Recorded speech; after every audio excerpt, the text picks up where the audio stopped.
बिस्मिल्लाहिर्रहमानिर्रहीम। चाइना के इकबर मुसलमान दूसरे मुसलमानों से भी सख्त जान हैं।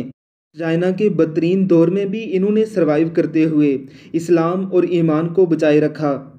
हाल ही में इनके हवाले से एक रिपोर्ट में बताया गया था कि चाइनीज़ हुकूमत इन्हें ज़बरदस्ती इस्लाम छोड़ने पर मजबूर कर रही है और इन पर तरह तरह की सख्तियों के साथ साथ इन्हें कैंपों में रख कर कड़ी तरबियत से गुजारा जा रहा है।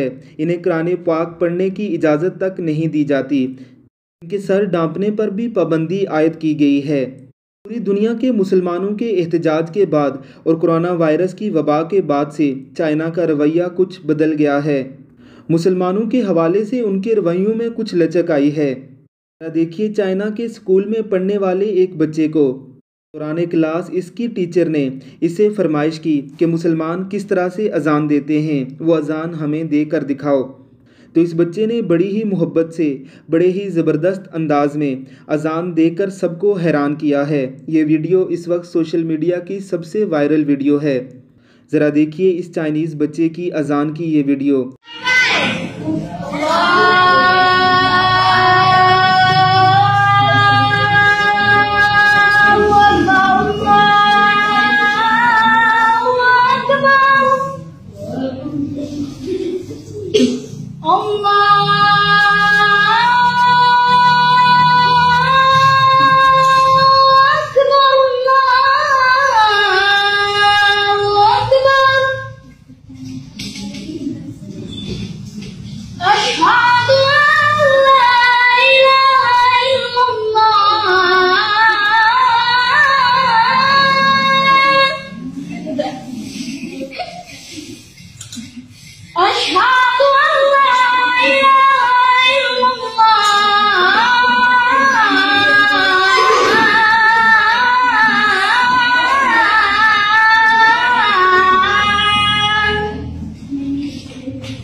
अल्लाह हमारे बच्चों को भी ऐसे अजान देने की तौफीक अता फरमाए। आमीन सुम आमीन।